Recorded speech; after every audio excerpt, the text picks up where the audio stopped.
कि जो नेता है आदरणीय तेजस्वी यादव जी, उनको देख करके मुझे थोड़ा आश्चर्य भी हुआ।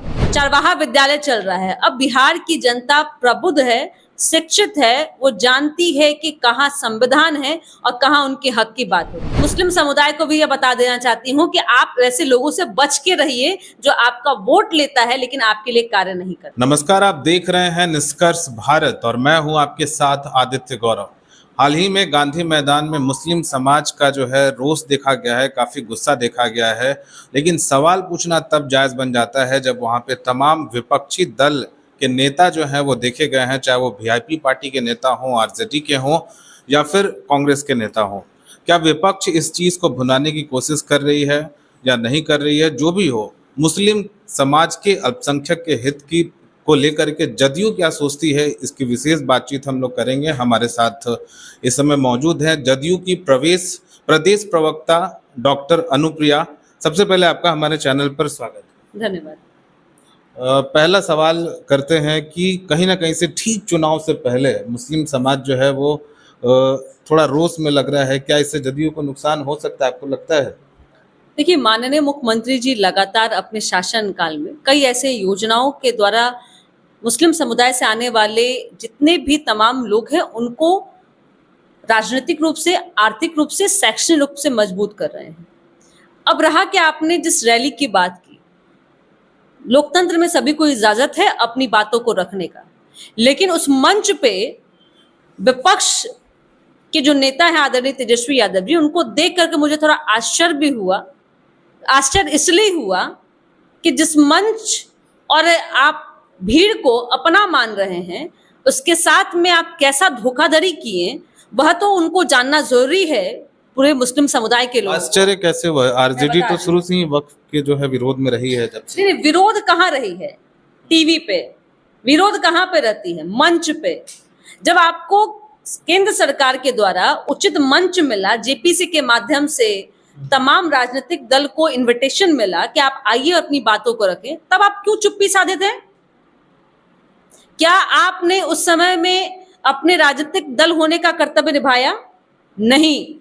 तब आप वहां गए, बैठक में चाय पानी पिए, नाश्ता किए और निकल गए। और मैं डंके की चोट पे कहती हूँ, नहीं तो आरजेडी मुझे बताए कि उनके राष्ट्रीय अध्यक्ष या उनके सांसदों ने या उनके प्रदेश अध्यक्ष ने या आदरणीय तेजस्वी यादव जी ने जेपीसी के मंच पे क्या कहा, किन बातों पे असहमति दिखाई।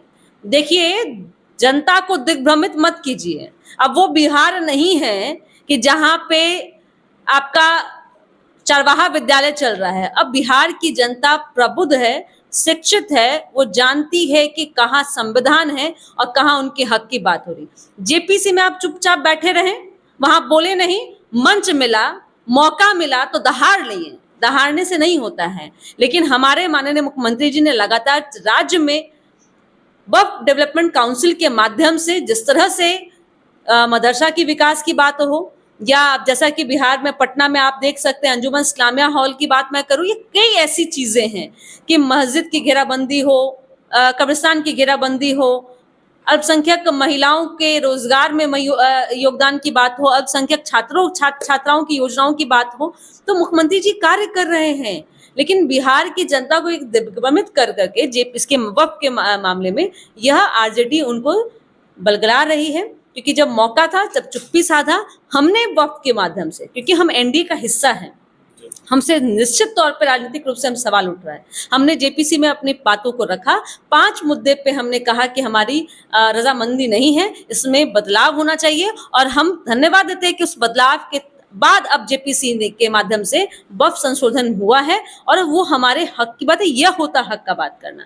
इस तरह की राजनीतिक साधना ये समझ रही है बिहार की जनता, इसलिए मैं चेतावनी देती हूं और मैं सभी मुस्लिम समुदाय को भी यह बता देना चाहती हूं कि आप ऐसे लोगों से बच के रहिए जो आपका वोट लेता है लेकिन आपके लिए कार्य नहीं करता है। आप कह रही हैं कि आरजेडी जो है कहीं ना कहीं से मुस्लिमों को भड़काने का काम कर रही है या फिर दिग्भ्रमित कर रही है, तो आपको क्या लगता है कि वक्फ का जो अमेंडमेंट बिल आया हुआ है, ये सुधार जो हो रहा है उसमें, इससे क्या मुस्लिमों को क्या फायदे हो सकते हैं? चूंकि आप तो उसके समर्थन में हैं, फायदे हो सकते हैं या नुकसान? नुकसान तो वो लोग कह रहे हैं नुकसान हो सकते हैं, फायदे जरा आप बताइए। नहीं, वक्फ बोर्ड के माध्यम से जो बिल लाया गया उसमें एक चीज हमें ध्यान देना होगा कि जिस तरह से मुस्लिम समुदाय में भी जो पिछड़ा मुस्लिम है, जो दलित मुस्लिम, जो पाशमानदा मुस्लिम है या महिला है, उसकी हक की बात हो रही है, उसको भी इंक्लूड किया जा रहा है कि वक्फ के माध्यम से जो सुख सुविधाएं मिलती हैं, जो डेवलपमेंट होता है, उसमें गरीब मुस्लिम में शामिल हो,